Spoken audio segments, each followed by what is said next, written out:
In early 2026, the strategic landscape of the South China Sea takes a noticeable turn.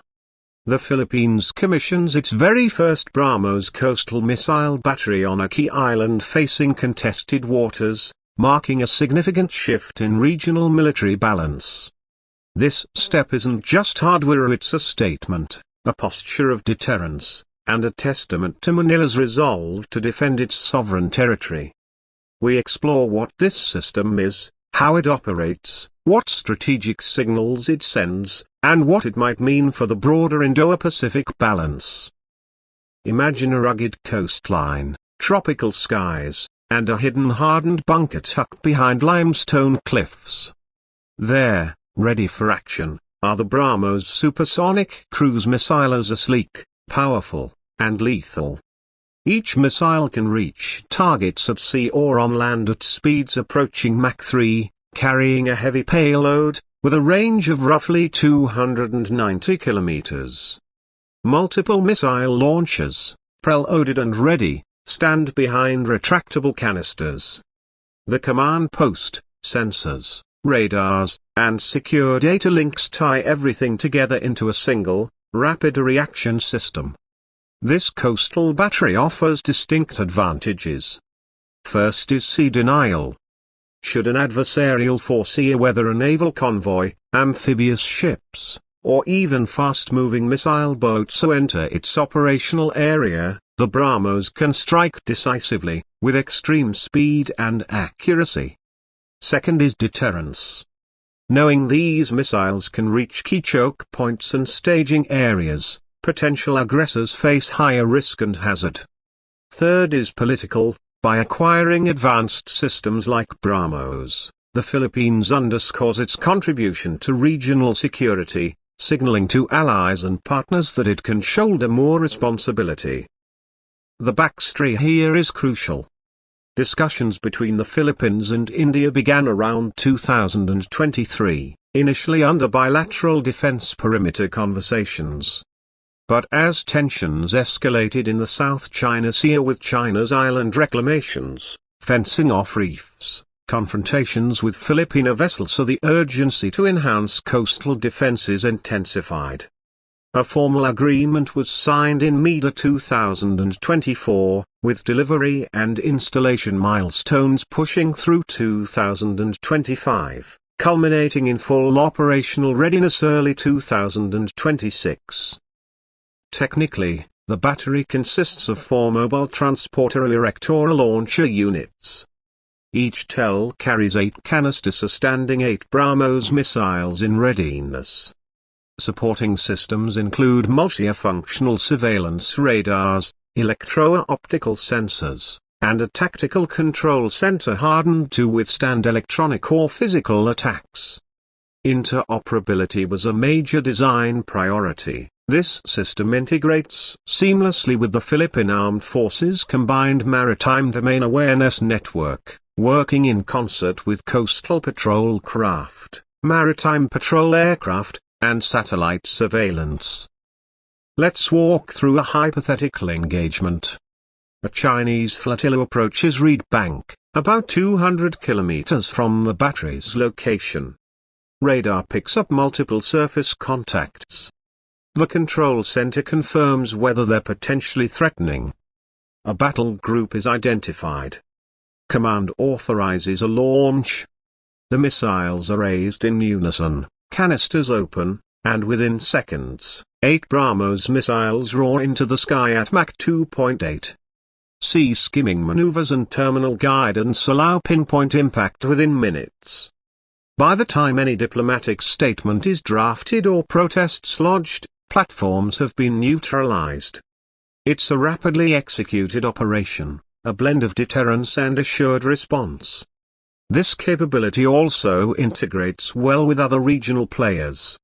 The Philippines ensures its command systems can share threat data in near real-time with U.S. naval forces, even as India has offered additional liaison officers and technical support. The goal is interoperability without formal basing agreements. Everyone stays self-sufficient, yet moves in concert when needed, are very much in line with modern air networks deterrence. Critics note that this battery, by itself, doesn't change the broader balance of naval power in the South China Sea. China's PLA Navy remains numerically and technologically superior, particularly with carrier strike groups and vast missile inventories. Additionally, if tensions escalate, the battery becomes a likely target for preemptive strikers, so underground bunkers are resilient, but not invulnerable. Electronic warfare is another threat.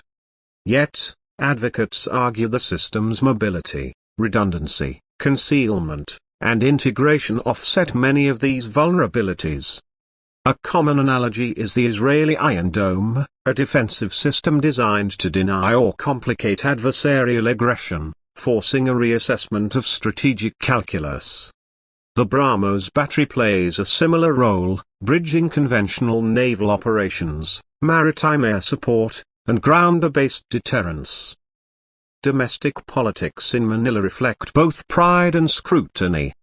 Nationalists celebrate this as the strongest show of force in decades, reinforcing sovereignty claims and signaling maturity in defense policy. Critics question the cost of several $100 million settled in bilateral credits and leased local infrastructure.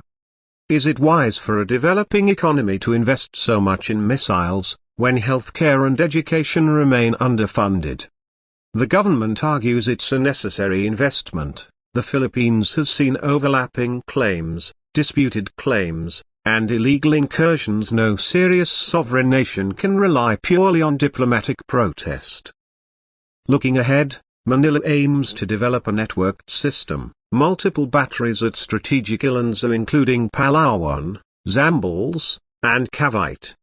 These sites would form overlapping fields of fire, covering major sea lanes and archipelagic gaps.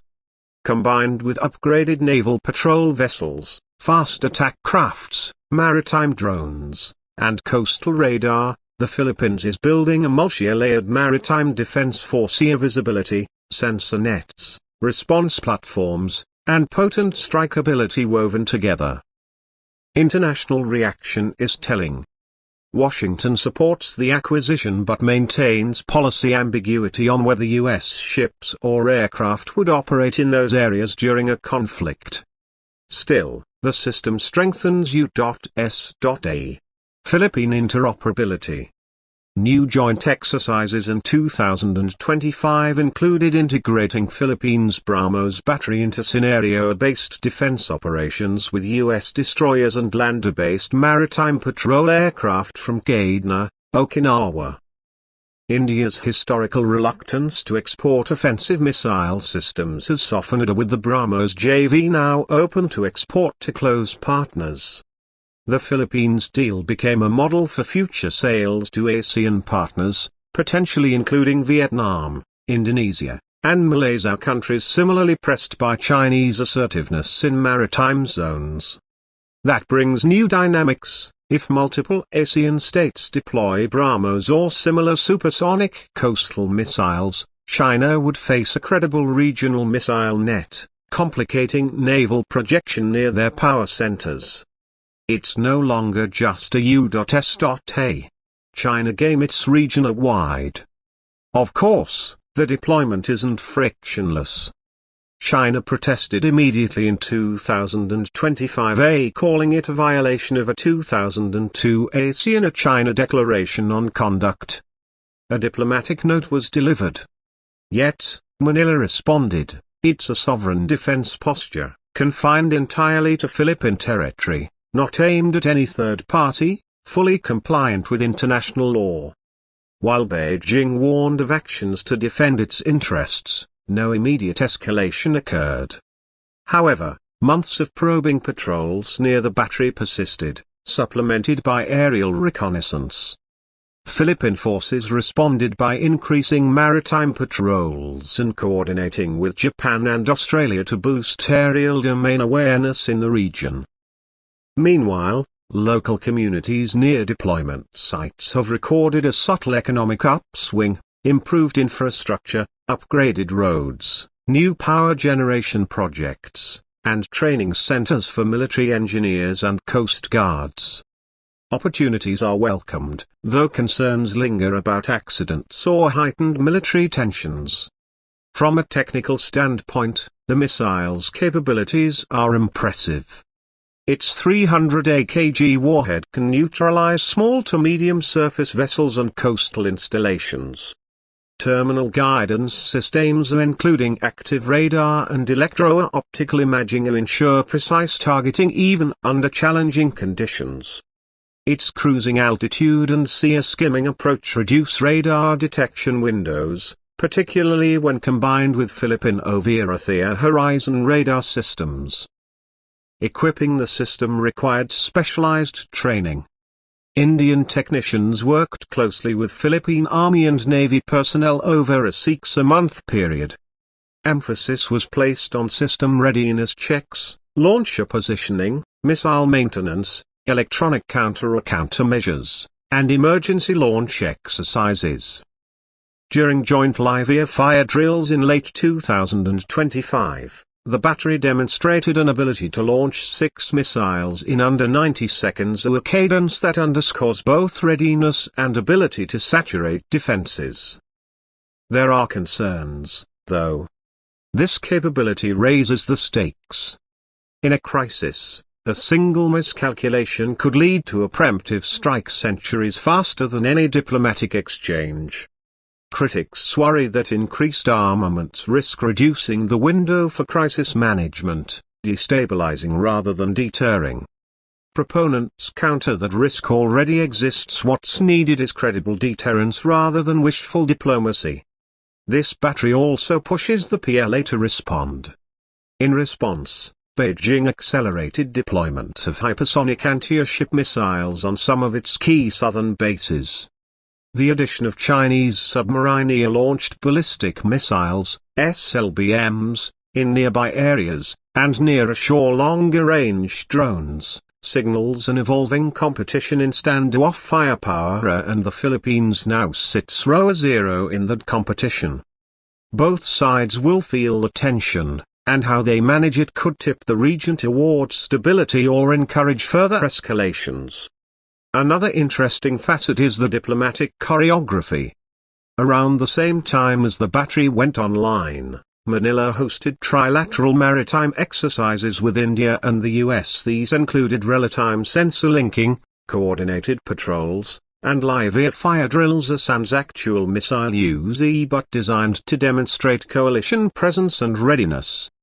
The optics were deliberate, a message to Beijing, but also to allied capitals Australia, Japan, U.K.A. That maritime security and freedom of navigation are not just slogans, but backed by real capabilities.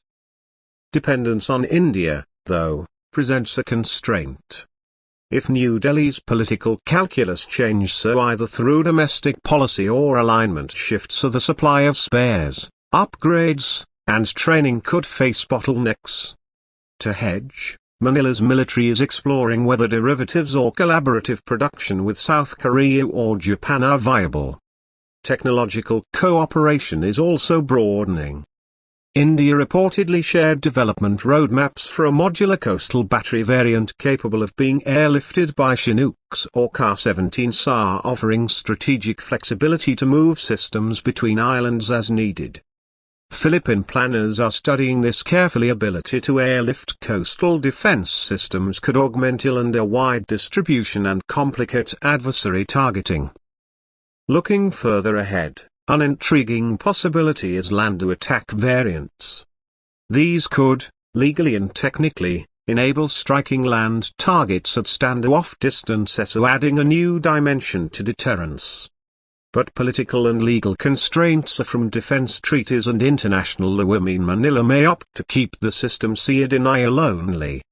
A nod to self-restraint, but also to reassure partners and neighbors anxious about escalation. At the regional level, several ASEAN countries view this development as both reassuring and cautionary. Reassuring because they see a strong neighbor assert sovereignty, cautionary because the Philippines' move forces them to rethink their own military plan, so either to keep pace or risk imbalance. there are subtle ripples as Malaysia and Vietnam study their options. Would they pursue similar systems quietly, or lean more heavily on non-kinetic measures like legal claims, diplomatic activity, and international alliances? The US reaction matters, too. Washington is enthusiastic about the interoperability gains, yet also cautious.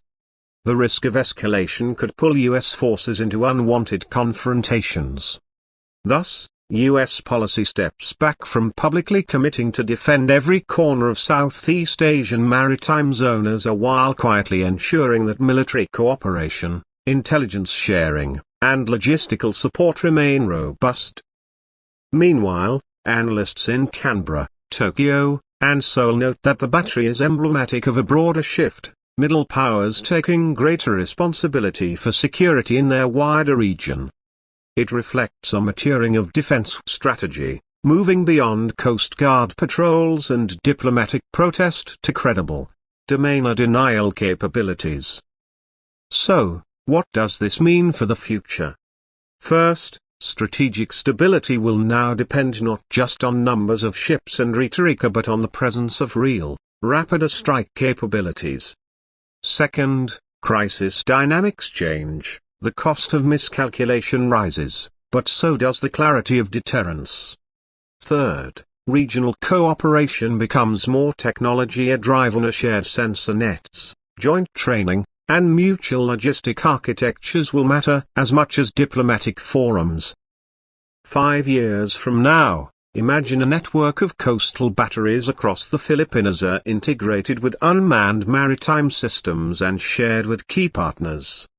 Picture ASEAN maritime exercises including fast-to-attack missile shooters, submarine drills, and maritime drones, all coordinated through shared C4I platforms.